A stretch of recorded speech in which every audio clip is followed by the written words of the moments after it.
This is a 1300 India Honda.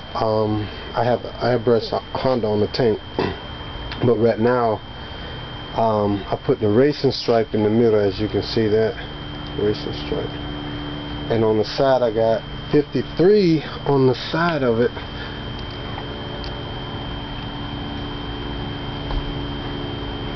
And as you can see, it's taped off with fisky film, and I am going to airbrush a drop shadow on the 53, and here's the other side.